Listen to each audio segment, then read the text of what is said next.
Good morning students and my dear friends. Today is 25th of January 2023 Wednesday. Lecture start करने से पहले अगर आपको इस लेक्चर की पीडीएफ चाहिए तो आप मुझे टेलीग्राम चैनल पर ज्वाइन कर सकते हैं। इसके अलावा आप मुझे ट्विटर, रिसर्चगेट, फेसबुक और इंस्टाग्राम पर भी फॉलो कर सकते हैं। रिकमेंडेड प्ले स्पीड है इस वीडियो की 1.25x। Thought of the day is just doing as well as you did last time is not good enough. And this is the Mint newspaper headline slide, and this is the Business Standard newspaper headline slides. In today's discussion, we are going to cover approximately 12 articles, 4 from Mint and remaining from Business Standard. So let us start with article number 1 that is given on page number 1 of Mint paper. Government may add IT slabs in tax regime overhaul. तो पिछले कुछ हफ्तों से government और government official extensive deliberation में involve हैं, extensive discussion में involve है। किस इशू पर डिस्कशन हो रहा है? जो new personal income tax regime लाया जाए उस पर डिस्कशन हो रहा है। उसको कब लाया जाए, कितने एग्जम्पशन के साथ लाया जाए, उस पर कितने स्लैब्स बनाए जाएँ, इन सारे इशूज़ को लेकर के पिछले कुछ हफ्तों से डिस्कशन हो रहा है। और ऐसा एंटिसिपेट किया जा रहा है कि government may come up with the new personal income tax regime into the upcoming union budget on 1 फरवरी। और इसको लेकर के बहुत सारे प्रपोजल भी गवर्नमेंट को रिसीव हुए हैं। कई सारे ऑफिसर्स ने, कई सारी मिनिस्ट्रीज़ ने अपने अपने रिकमेंडेशंस दी हैं। पहला जो इम्पॉर्टेंट, जिसे हम बोल सकते हैं कि इम्पॉर्टेंट प्रपोजल जो गवर्नमेंट को रिसीव हुआ है, उसमें ये कहा गया है कि there should be addition of more slabs to the new income tax so that income range covered in each slab is narrower। और इससे क्या होगा कि जो ऐसे टैक्स पेयर्स हैं जो कि डिफरेंट स्ट्राटा से बिलोंग करते हैं, डिफरेंट सेक्शन से बिलोंग करते हैं, डाइवर्सिफाइड इनकम है, वो एक वाइड स्लैब में कवर नहीं होंगे। As per the individual tax payer this clustering में be reduced with this new income tax proposal। और जैसे कि मैंने बताया कि डिफरेंट मिनिस्ट्रीज़ ने अपने अपने पॉइंट ऑफ व्यू दिए। अगर फाइनेंस मिनिस्ट्री की बात करें तो फाइनेंस मिनिस्ट्री का जो डिस्कशन था वो केवल 2 की एस्पेक्ट पर मेजरली फोकस था फाइनेंस मिनिस्ट्री का। पहला क्या था कि फाइनेंस मिनिस्ट्री का ये कहना था कि जो नया पर्सनल इनकम टैक्स रिजीम आ रहा है that should be more simple होगा, तो उसकी एक्सेप्टेबिलिटी जो होगी वो बहुत ज़्यादा होगी। इसके अलावा जो दूसरा इशू था फाइनेंस मिनिस्ट्री का वो ये था कि जो न्यू इनकम टैक्स रिजीम है by large number of individual should be a revenue neutral affair. It means ऐसा ना हो कि गवर्नमेंट को कुछ एडिशनल रेवेन्यू लगाना पड़े in order to implement this particular new taxation regime. और अगर ऐसा होता है तो गवर्नमेंट को ऐसी कोशिश करनी चाहिए कि government can forgo certain revenue, क्योंकि जो ओवरऑल फिजिकल मैथ है गवर्नमेंट की फॉर अपकमिंग बजट वो बहुत ज़्यादा डिस्टर्ब ना हो, बहुत ज़्यादा चेंज ना हो with this new personal income tax regime, ऐसा फाइनेंस मिनिस्ट्री का कहना है। और अगर एग्जम्पशंस की बात करी जाए तो ऐसा कहा जा रहा है कि जो नया टैक्सेशन रिजीम आएगा, पर्सनल इनकम टैक्सेशन रिजीम, इसमें प्रॉबेबली गवर्नमेंट जो है वो किसी भी तरह का एग्जम्पशन प्रोवाइड करने के मूड में नहीं है। इट मीन्स इसमें जो wide range of income tax payers हैं वो कवर होंगे। तो ऐसा कहा जा रहा है कि with overall change in the personal income tax government may announce the new regime with the new plan in upcoming union budget. What is the current structure of personal income tax? हम देख सकते हैं this is the old scheme and this is the new scheme. और ये optional होता है tax payer के लिए कि वो ओल्ड स्कीम के थ्रू टैक्स पे करना चाहता है या न्यू स्कीम के थ्रू टैक्स पे करना चाहता है। So these are the key points. Center seeks to make new personal income taxation regime more acceptable। Finance ministry का कहना है it should be revenue neutral model, revenue neutral framework, जैसे कि बहुत additional revenue government को ना spend करना पड़े in order to implement this new personal income tax. इसके अलावा IT डिपार्टमेंट भी इस पर्टिकुलर इशू पर वर्क कर रहा है कि कितना अमाउंट तक का जो रेवेन्यू है वो फॉरगो किया जा सकता है in order to maintain the fiscal math. So without upsetting the fiscal math, how much revenue can be foregone with the implementation of this new personal income tax regime? अब देख लेते हैं article number 2 that is given on page number 2 of Mint paper। GST compensation cess may support carbon storage plan। So as a part of India's carbon capture utilization storage CCUS policy, Central government is thinking to use GST cess or GST compensation cess for clean energy funding. तो clean energy को fund करने के लिए probably जो government है वो GST compensation cess को use कर सकती है, जिससे कि जो लो कॉस्ट फाइनेंसिंग अवेलेबल हो इंडिया की जो carbon capture utilisation and storage policy है इसके लिए।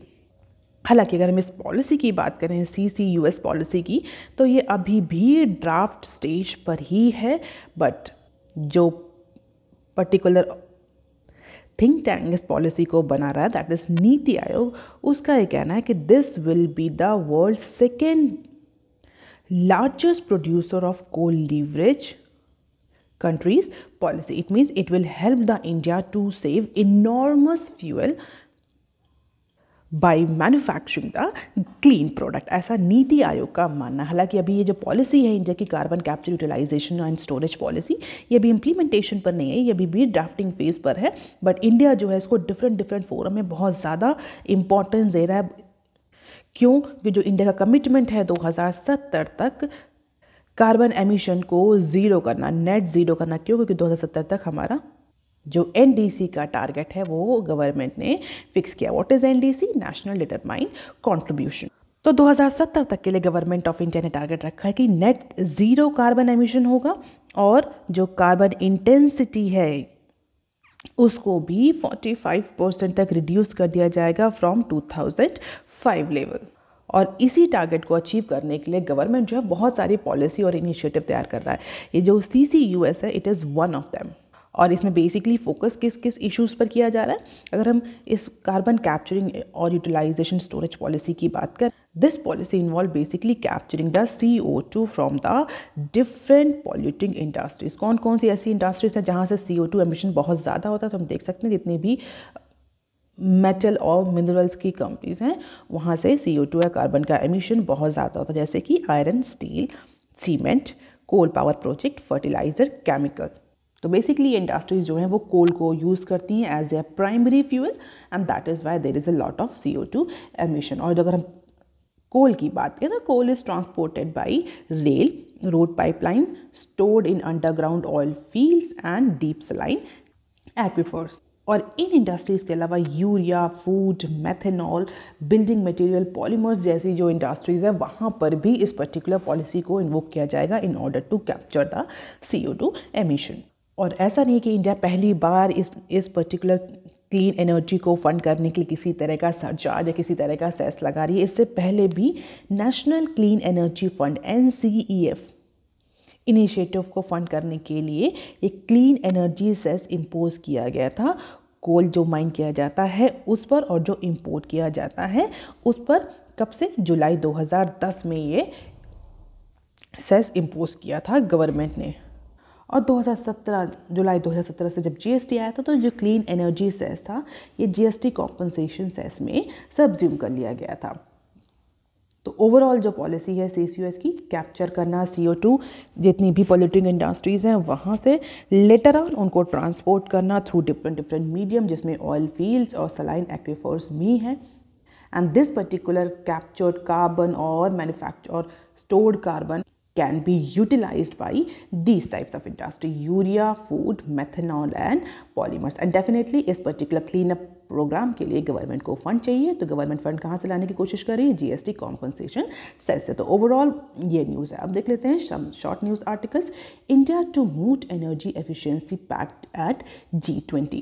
तो अपने G20 प्रेसिडेंसी ईयर में इंडिया जो है वो एनर्जी एफिशिएंसी पार्टनरशिप फॉर 2030 के लिए पिच करेगी।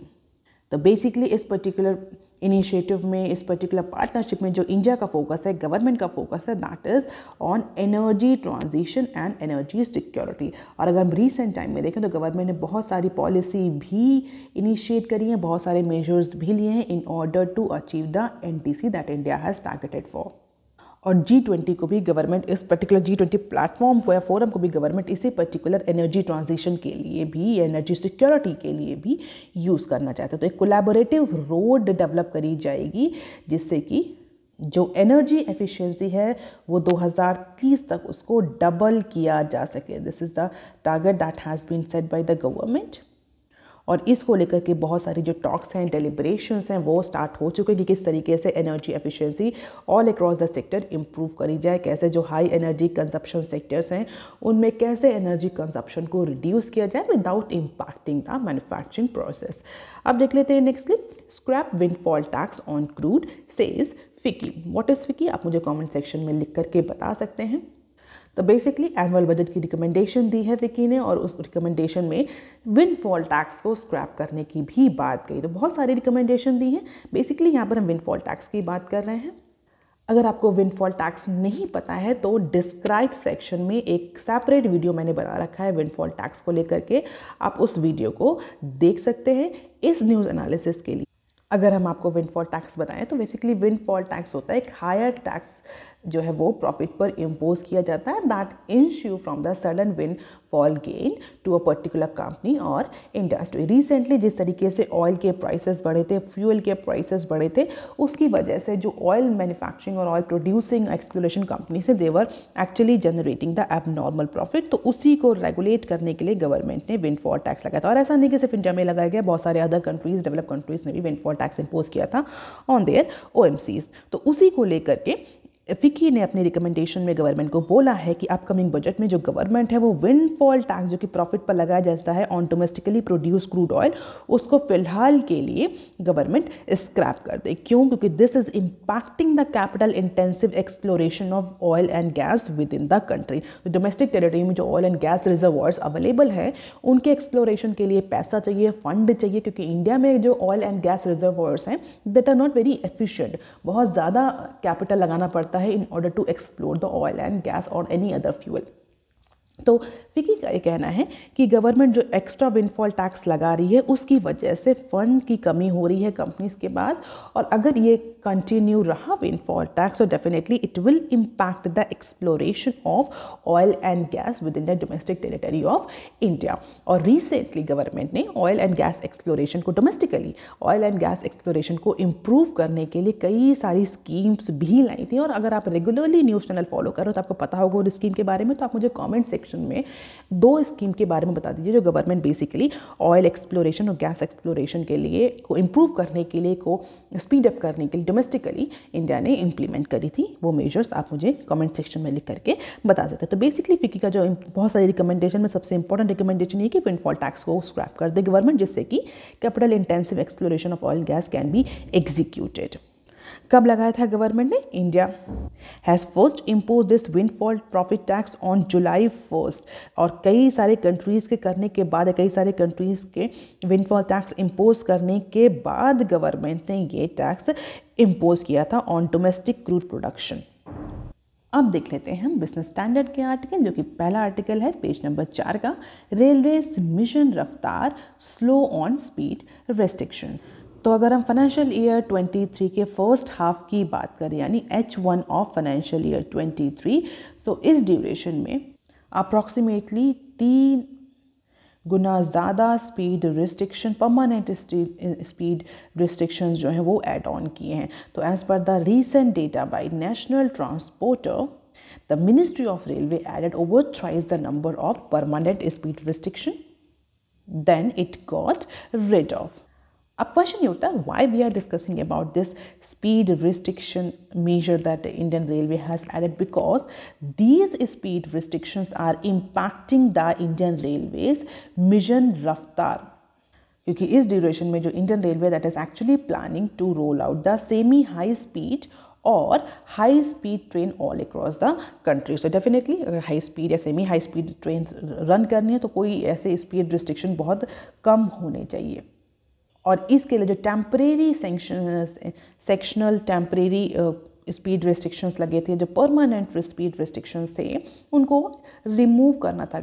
और इंडियन रेलवे ने टारगेट भी सेट किया था कि जो सेक्शनल टेम्परेरी और परमानेंट स्पीड रेस्ट्रिक्शंस हैं डिफरेंट जोन में, डिफरेंट ट्रैक्स पे, उसको रिड्यूस किया जाए। तो अगर हम रिडक्शन का नंबर देखें तो अप्रॉक्सीमेटली 184 स्पीड रिस्ट्रिक्शंस जो थे वो इंडियन रेलवे ने रिमूव किए हैं। जबकि हम एडिशन की बात करें तो जब जस्ट 3 गुना ज़्यादा एडिशन किया है, 653 नए रिस्ट्रिक्शन इंडियन रेलवे ने ऐड किए हैं।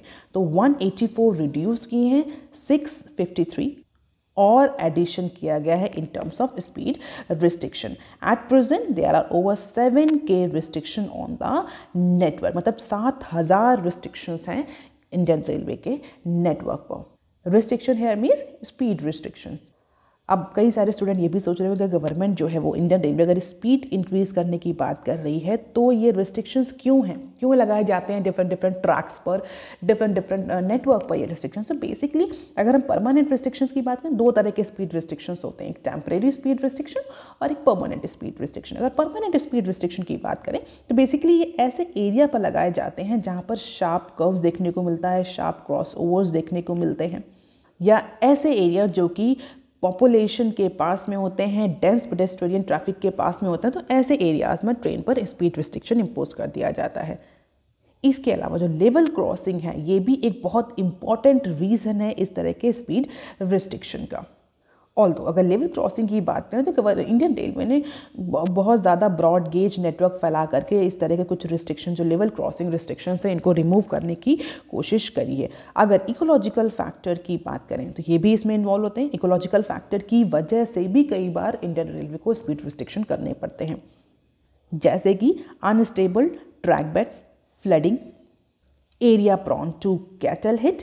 इस तरह के एरियाज में भी जो इंडियन रेलवे है वो स्पीड रिस्ट्रिक्शन करता है, बट जो इकोलॉजिकल स्पीड रिस्ट्रिक्शन होते हैं मोर और लेस टेम्परेरी होते हैं।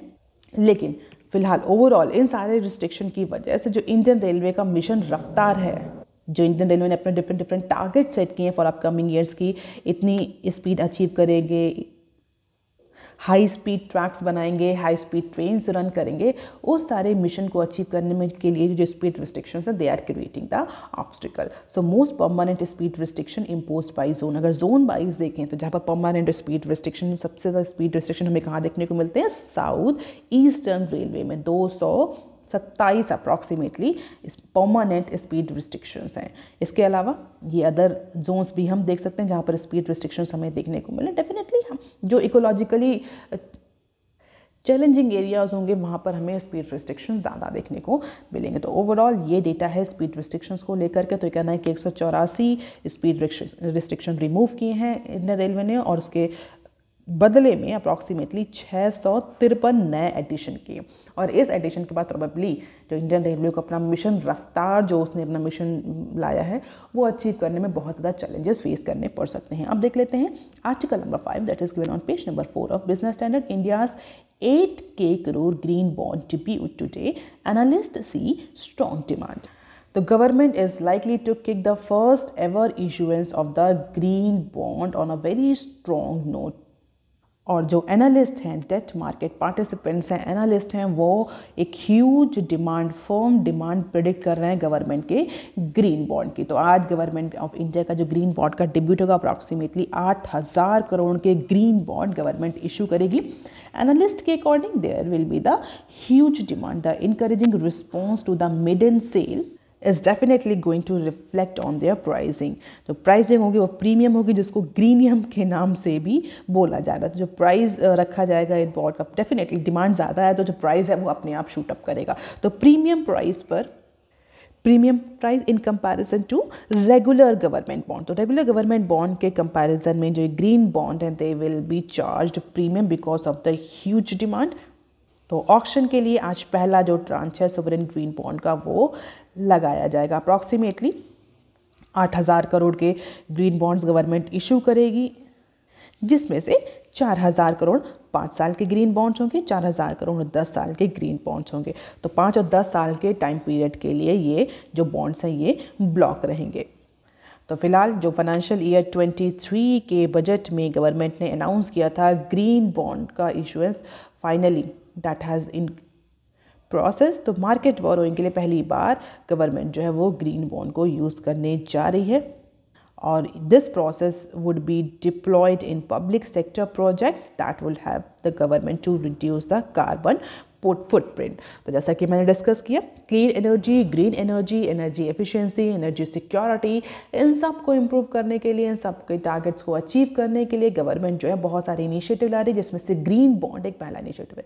ग्रीन बॉन्ड क्यों बोलते हैं इनको? क्योंकि इनसे जो फंड गवर्नमेंट जनरेट करेगी that will be use for public sector project, green public sector project, sustainable infrastructure development, जिससे कि इकोनॉमी की जो ओवरऑल कार्बन फुटप्रिंट है, carbon footprint here means carbon emission को रिड्यूस करने में गवर्नमेंट को हेल्प मिलेगी।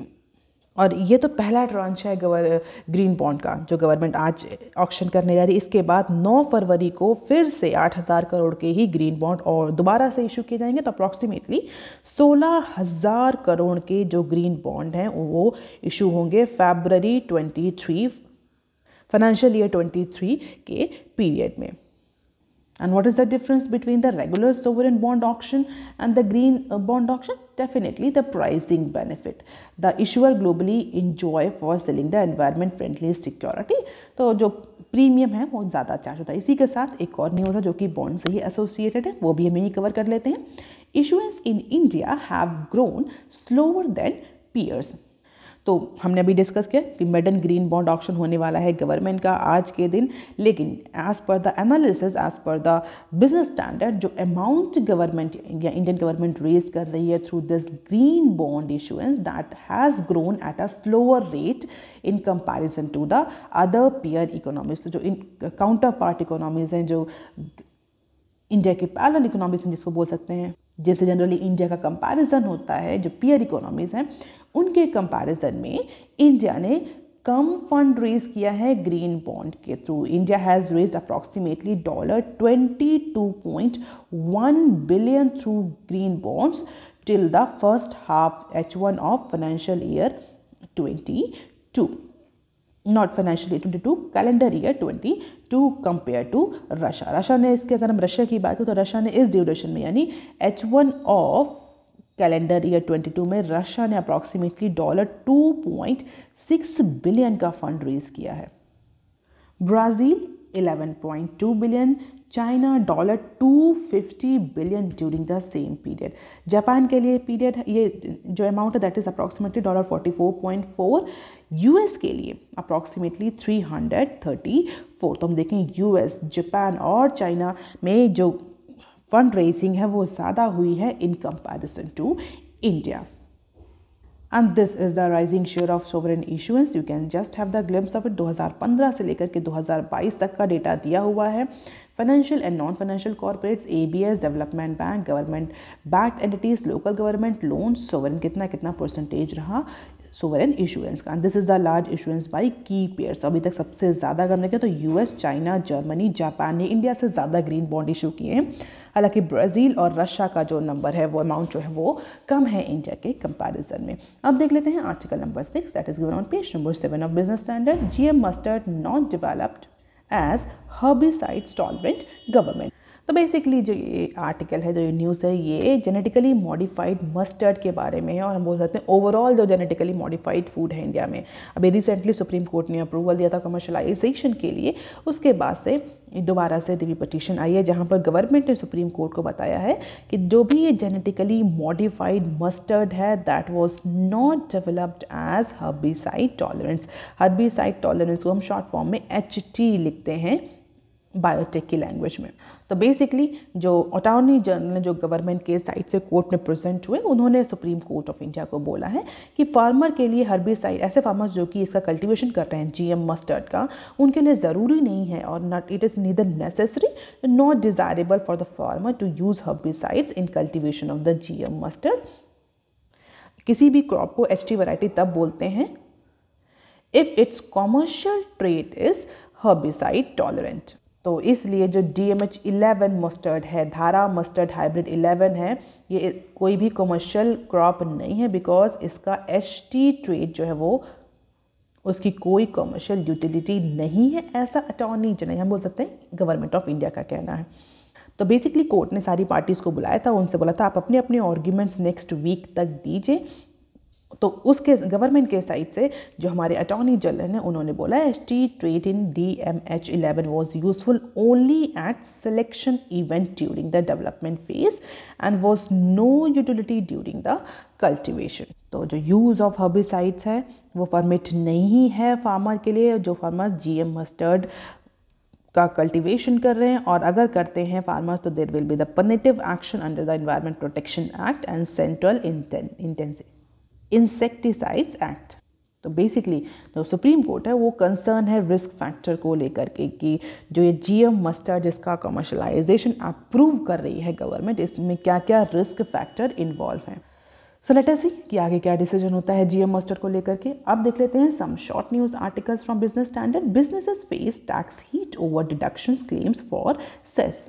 तो CBDT ने अपने जो टॉप इनकम टैक्स ऑफिशियल्स हैं उनको बोला है कि ऐसी एंटिटीज़ को आइडेंटिफाई किया जाए जिन्होंने डिडक्शन क्लेम किया है ऑन अकाउंट ऑफ सेस और surcharge over the past several years to voluntary pay the differential tax to avoid the penalties. तो बेसिकली ऐसी एंटिटीज़ को आइडेंटिफाई किया जा रहा है जिन्होंने पिछले कुछ सालों में जो सेस है, जो सरचार्ज है, उसका डिडक्शन क्लेम किया है, जिससे कि उन एंटिटीज़ को आइडेंटिफाई किया जा सके, उनसे वॉलंटरी जो टैक्स डिस्प्यूट्स हैं उनको रिजॉल्व किया जा सके। तो the deadline for resolve and rectify the tax return is March 31 तक का टाइम दिया गया है इन टैक्स पेयर्स को, इन एंटिटीज़ को। और मार्च 31 के बाद the amount that entities have actually claimed will be treated as underreported income or subject to the 50% penalties। और इसके अलावा कई सारे और भी डायरेक्टिव्स दिए गए हैं टॉप ऑफिशियल्स को in order to resolve these tax disputes that are pending since long. अब देख लेते हैं some other news clip. Maruti Q3 profit zoom 130% on strong demand. तो जो मारुति सुजुकी इंडिया है MSIL, उसका जो प्रॉफिट है, उसने अपना प्रॉफिट रिपोर्ट किया ट्यूसडे को। अप्रॉक्सीमेटली 130% का प्रॉफिट इंक्रीज देखने को मिला ईयर ऑन ईयर बेसिस पर in its consolidated net profit profile. तो बेसिकली Q3 के प्रॉफिट्स रिपोर्ट किए हैं कंपनी ने। इस न्यूज़ को कवर करने का सीधा एक ही पर्पस है कि यहाँ पर हम डिस्कस करें जो ऑटोमोबाइल सेक्टर में थोड़ा सा हमें रिकवरी देखने को मिल रही है। तो because of the pandemic, because of the chip shortage और अदर एक्सटर्नल फैक्टर्स, जो डिमांड डेंट अप हुई थी ऑटोमोबाइल सेक्टर में, वो फाइनली पिकअप हो रही है।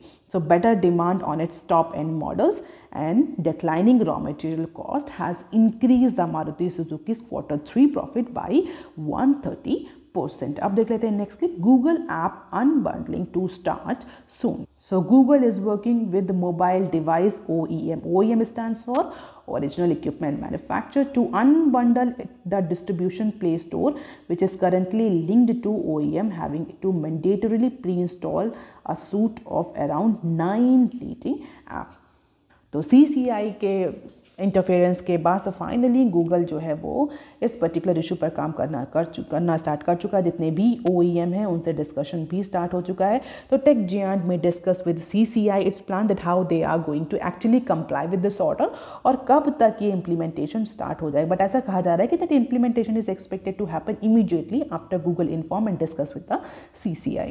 तो जो डिफरेंट ऐप्स थे जिनकी बंडलिंग होती थी, मैंडेटरी इंस्टॉलेशन होता था, फाइनली अब आपको वो एंड्रॉयड डिवाइसेस में देखने को नहीं मिलेगा। अब देख लेते हैं नेक्स्ट क्लिप। गवर्नमेंट में launch first ever 5G services quality test सून।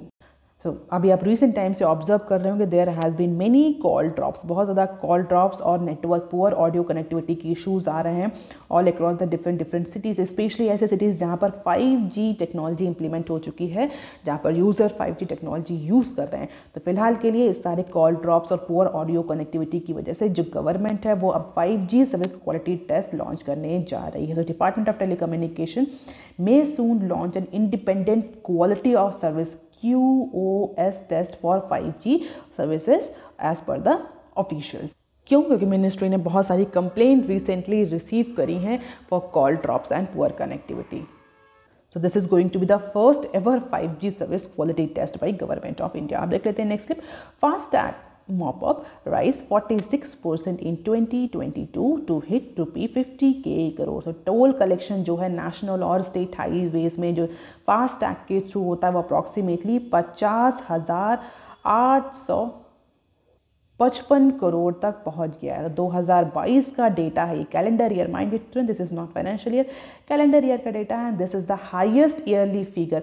पिछले साल के कंपैरिजन में यानी 2021 के कंपैरिजन में 46% का इंक्रीज देखने को मिल रहा है फास्टैग के रेवेन्यू कलेक्शन में। तो फास्टैग कलेक्शन जो दिसंबर में हुआ अप्रॉक्सीमेटली 4167 करोड़ का कलेक्शन रहा, और दिसंबर 24 को जो कलेक्शन हुआ that was the highest ever single day collection. Approximately 144 crore का कलेक्शन फास्टैग के थ्रू हुआ दिसंबर 24 को अकेले, और ये अभी तक का सबसे ज़्यादा कलेक्शन है। तो इलेक्ट्रॉनिक टोल कलेक्शन इंक्रीज कर रहा है as per the recent data released by National Highway Authority of India, जो कहीं ना कहीं ये इंडिकेट कर रहा है कि जो इकोनॉमिक एक्टिविटीज़ हैं वो भी स्टार्ट हो चुकी हैं, मोबिलाइजेशन स्टार्ट हो चुका है, people are mobilising from one place to another place, goods का भी एक्सपोर्ट इंपोर्ट स्टार्ट हो चुका है, या हम बोल सकते हैं मोबिलाइजेशन स्टार्ट हो चुका है।